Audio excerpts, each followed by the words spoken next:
सुप्रभात। आप सभी बच्चे कैसे हैं? आशा एवं पूर्ण विश्वास है कि आप सभी अच्छे होंगे, खुशहाल होंगे और मन से घर पर अध्ययन करते होंगे। आज मैं आपको पाठ 4 है, पाठ 4 जो है स्वदेशी, ठीक है। पाठ है स्वदेशी और इसके लेखक जो हैं बद्री नारायण चौधरी, जिनको हम प्रेम घन के नाम से जानते हैं, ठीक है।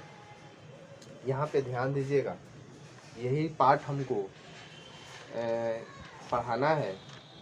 इस पाठ के सबसे पहले हम शब्दार्थ जो है उसको हम लिखवा दिया है और समझा भी दिए हैं, ठीक है। आज इस पाठ के जो लेखक हैं ये बद्री नारायण चौधरी जी, इनके जीवनी को हम आज समझेंगे और अगले दिन इस स्वदेशी जो पाठ है इसका हम सारांश बताएंगे, ठीक है। आप लोग इस शब्दार्थ को लिखे होंगे और याद भी कर लिए होंगे, ठीक है। चलिए बद्री नारायण चौधरी जी का जो परिचय है उनको हम जानते हैं। देखिए, बद्री नारायण चौधरी, इनको हम प्रेम घन के नाम से जानते हैं। पूछता है प्रश्न कि प्रेम घन के नाम से इनमें से कौन कवि को हम जानते हैं। 4-5 ऑप्शन दे देता है, ठीक है। देखिए, इनका उपनाम है, जैसे हरीश्वर नाथ इनका नाम है, लेकिन रेणु जी के नाम से हम जानते हैं, जैसे सुमित्रानंद पंत, समझ में ना जी। तो ये कुछ लेखक हैं जिनको हम उपनाम, समझ में ना जी। कलम का जादूगर किसे कहते हैं, तो प्रेमचंद को कहते हैं। तो वैसा ही इनका ये उपनाम है, प्रेम घन के नाम से जानते हैं। चलिए इनकी जीवनी को हम पढ़ते हैं। आपके पास किताब हो तो मिलाइएगा। प्रेम घन जी भारतेंदु युग के महत्वपूर्ण कवि थे। भारतेंदु युग, देखिए कई सारे युग को बांटा गया है और उसमें जैसे युग, ये भारतेंदु युग क्या है सबसे पहले हम ये जानेंगे, ठीक है। आप जब ऊंचे क्लास में जाइएगा, जैसे हम लोग पढ़े हैं, तो उसमें कई काल में बांटा गया है, ठीक है। जैसे आपको से पूछा जाए भक्ति काल के कौन कौन से कवि हैं, तो भक्ति काल जैसे कौन है जी, तुलसीदास हो गए, कबीर दास हो गए, जितने दास लोग कुछ भक्ति काल के हैं, ठीक है। वैसे ही भारतेंदु युग के कवि हैं, मतलब भारतेंदु युग अपने ज़माने में बहुत सुप्रसिद्ध कवि हैं। उनके समय में जो भी लेखक हैं, मतलब उनके समय के जो भी लेखक हैं, ठीक है ना। जैसे आपसे पूछा जाए कि हमारे जो देश के प्रधानमंत्री हैं, इनके समय में कौन कौन से नेता हैं, ठीक है। तो जितने राज्य में इनके पार्टी के जो नेता होंगे उनका नाम होगा कि नहीं, हम समझाने के लिए बता रहे हैं, हम किसी पार्टी का सपोर्ट नहीं कर रहे हैं, किसी पार्टी से समझाने के लिए बता रहे हैं, ठीक है। तो उनके समय में जो भी, जिस राज्य में जो भी मुख्यमंत्री हैं, चाहे जो भी बड़े बड़े, तो वैसा ही भारतेंदु युग में जो शासन काल था इनका युग पे, उस युग में जो भी कवि थे वही यहाँ पे कह रहा है। समझ में आया? अब समझ में आ गया होगा, क्योंकि उनके शासन, मतलब भारतेंदु युग के जो समय में जो जो कवि है उसी को भारतेंदु युग के कवि कहते हैं। आया समझ में? तो वही यहाँ पे कह रहे हैं। प्रेम घन जी भी वही है, बद्री नारायण चौधरी, ये भी भारतेंदु युग के कवि हैं। आगे चलिए। उनका जन्म 1855 ईस्वी में मिर्ज़ापुर उत्तर प्रदेश में हुआ था, ठीक है। कहने का अर्थ है इनका जो जन्म उत्तर प्रदेश के इस जिला में हुआ था, मिर्ज़ापुर, ठीक है, और 1855 ईस्वी में। और इनका निधन कब हुआ था जी, तो दिया है निधन 1922 ईस्वी में हुआ था। मतलब इनका जन्म कितना हो गया, 1855 में, और 1922 में इनका निधन हो गया, मतलब मृत्यु हो गया। वे काव्य और जीवन दोनों क्षेत्रों में भारतेंदु हरिश्चंद्र को अपना आदर्श मानते थे। भारतेंदु हरिश्चंद्र जो थे उनका ये अपना आदर्श मानते थे, उनकी रास्ते पर चलते थे। जैसे आप देखिएगा बहुत सारे ऐसे लेखक हैं जो कबीर के बातों को, उनके जीवन के क्या बोलते हैं, मार्ग पर चलते थे। जैसे आप लोग रस खान जी का पढ़े हुए थे इससे पहले, तो वो भी व्यक्ति थे, तो वो कबीर दास के बातों पर चलते थे। इनका कहना था कि भारतेंदु हरिश्चंद्र जो थे उनको अपने को आदर्श मानते थे, ठीक है। वे निहायत कलात्मक एवं अलकृत गद्य लिखते थे। ठीक है, मतलब वो कोई भी गद्य मतलब कोई भी कहानी जो लिखते थे वो सच्ची घटना पर आधारित होता था। वो जीवन के जो भी देखते थे वो अपने आँखों से, सुनते थे कानों से, वही लिखते थे। किसी के क्या बोलते हैं झूठी बातें को, अनदेखी बातों को वो नहीं लिखते थे। यहाँ कह रहा है उन्होंने भारत के विभिन्न स्थानों का भ्रमण किया था। अभी आपको हम बताएं ये क्यों लिखते थे। जैसे कहीं भ्रमण करने गए, समझ में आए ना जी, वहाँ के क्या बोलते हैं आसपास की नज़ारा को देखा, वहाँ के दृश्य को देखा, तो वो अपने कलमों में के माध्यम से लिखते थे। वही यहाँ कह रहे हैं कि वो विभिन्न भारत के विभिन्न स्थानों का भ्रमण किया। 1874 ईस्वी में उन्होंने मिर्ज़ापुर में रसिक समाज की स्थापना की थी।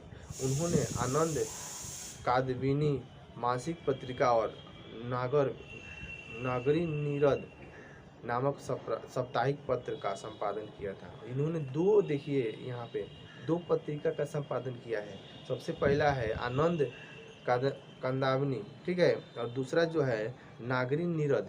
ये दो पत्रिका है इनके समान। वे साहित्य सम्मेलन के कलकत्ता अधिवेशन में सभापति भी रहे हैं। कलकत्ता जो अधिवेशन होता है, साहित्य के सम्मेलन होता है, बड़े बड़े वहाँ पे कवि विद्वान लोग जाते हैं, उसमें यह क्या के सभापति थे। उनकी रचनाएं प्रेम घन सर्वस्व नाम से साहित्य है। उनकी एक रचना है जो प्रेम घन सर्वस्व के नाम से साहित्य है। ठीक है ना। प्रेम घन जी निबंधकार, नाटककार, कवि एवं समीक्षक थे। ये जो प्रेम घन है ये क्या कहते जी, निबंधकार। निबंधकार मतलब जैसे आप लोग निबंध लिखते हैं, आप लोग से बोला जाता है गाय पर निबंध लिखिए, तो गाय के संपूर्ण बारे में, वही ये निबंधकार है। किसी के बारे में अगर जानते हैं, कहीं जाते हैं, दर्शन करते हैं, तो वहाँ के बारे को निबंध कर। नाटककार, नाटककार मतलब आप देखती हैं नाटक अपने अपने स्कूल में करती हैं कहीं भी, तो नाटककार कोई लिखने वाला होता है नहीं, या कुछ नेट से लेते हैं, वही ये लिखते भी थे नाटक, कवि भी थे और समीक्षक भी थे। ठीक है, कहीं कहीं जाते थे तो वहाँ समीक्षा करते थे। ठीक है, कौन कैसा है क्या है। भारत सौभाग्य, प्रयाग रामागमन उनके प्रसिद्ध नाटक हैं। दो इनके नाटक हैं, भारत सौभाग्य और प्रयाग समागम इनके प्रसिद्ध नाटक। उन्होंने जीर्ण जनपद नामक एक काव्य लिखा जिसमें ग्रामीण जीवन का यथार्थवादी चित्रण है। उन्होंने एक क्या काव्य लिखा है, ठीक है, और इनमें ग्रामीण जीवन कहीं गए होंगे भारत में, ये तो बताया रहे हैं कि बहुत सारे भ्रमण किए स्थान पर, तो कहीं ऐसा स्थान होगा जहाँ ग्रामीण जीवन से उल्लेख होगा और वहाँ पे ग्रामीण जीवन का रहन सहन होगा। ठीक है, वही यहाँ बोल रहे हैं। आगे ये कह रहे हैं प्रेम घन ने काव्य रचना अधिकांशतः ब्रज और अवधि में की है, किंतु युग के प्रभाव के कारण उनमें खड़ी बोली का व्यवहार और गद्योन्मुखता भी सफाई दिखलाई पड़ती है। कहने का अर्थ देखिएगा, एक बात आप सभी को बता दें कि हमारे भारत में ही जो हिंदी बोली है यहाँ पे दे रहा है ब्रज भाषा, अवधी भाषा, खड़ी बोली। ठीक है, देखिएगा आप भी हिंदी बोलती हैं, लेकिन आप अगर दिल्ली साइड में जाइएगा, भारत के जो चार दिशा है, चारों दिशा में जाइएगा, चारों दिशा में आपको हिंदी ही है, लेकिन उसको हिंदी आप समझिए, कहीं देखिएगा अपने भाषा में हम लोग बोल रहे हैं, वहाँ की भाषा में, फिर बॉम्बे जाइए वहाँ की भाषा, समझ में आए ना जी, जम्मू कश्मीर में जाइए वहाँ की हिंदी, सबका हिंदी अलग अलग होता है। ठीक है ना। ये सब व्याकरण में जब आपको बताएंगे भाषा से, इसमें बताएंगे खड़ी बोली क्या होती है, ब्रज भाषा क्या होता है, अवधी भाषा क्या होता है। ठीक है, आप लोग चलिए आगे यहाँ पे चलते हैं। उनके काव्य में लोकमुखता एवं अर्थात पर्यायणता का आग्रह है। उन्होंने राष्ट्रीय स्वाधीनता की चेतना को अपना सहस्त्र बनाया एवं समाजवाद तथा सामंतवाद का विरोध किया था। ठीक है, इन्होंने राष्ट्रीय स्वाधीनता का चेतना का सहस्त्र बनाया और समाजवाद और सामंतवाद का विरोध किया था। ठीक है, मतलब लोग समाज में क्या बोलते हैं, एक दूसरे पर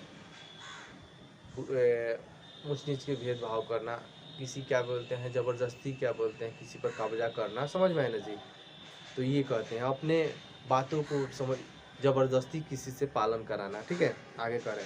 प्रेम घन सर्वस्व से संकलित दोहे या गुच्छ स्वदेश शीर्षक से अंतर्गत यहाँ प्रस्तुत है कि इन दोहे में नवजागरण का स्वरूप मुखरित है।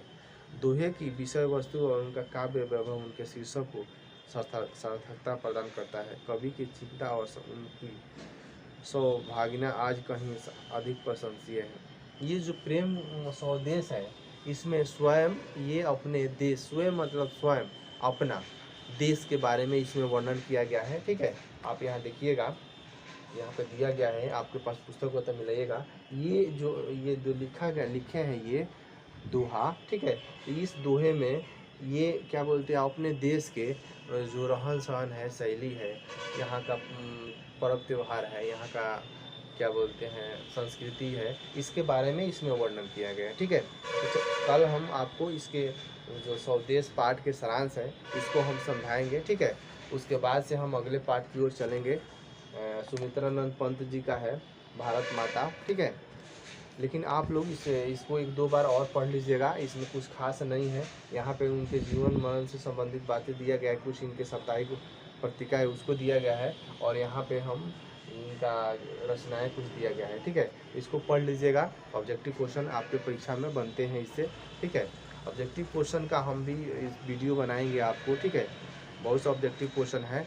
आप लोग को एक और बात बता दें कि हम परीक्षा से संबंधित भी वीडियो बनाएंगे जो बहुत सटीक और सरल तरीके से है। ठीक है, आपको हम बताएंगे, और मेरा पूरा एकदम विश्वास है कि जो हम बताएंगे 70 से 80% क्वेश्चन सेम वैसे ही आएंगे। ठीक है, हम बहुत प्रयास, बहुत किताब पढ़ने के बाद बहुत सारे पेपर जो पिछले साल के हैं उसको हम देखे हैं, और कई बार उसमें देखने को ये मिला है कि कई बार एक ही प्रश्न को दोहराया है। ठीक है, तो हम जब आपके स्कूल खुल जाते हैं, आज तो मान लीजिए समय दिन साफ़ है, मौसम साफ़ भी है, और कोरोना काल में कुछ छूट भी दिया गया है, लेकिन आने वाले समय में जब अगर आपका स्कूल खुल जाता है, क्लास में आप लोग आइएगा तो हम बताएंगे कैसे आप लोग को हिंदी पढ़ना है, और हिंदी को हम जैसे बताएंगे आप वैसे पढ़िएगा तो एकदम 70 से 80% एकदम मेरा बताया हुआ एकदम हूबहू आएगा। ठीक है, इसके लिए आप निश्चिंत रहिए। PDF भेजे हैं उसको बनाइए, और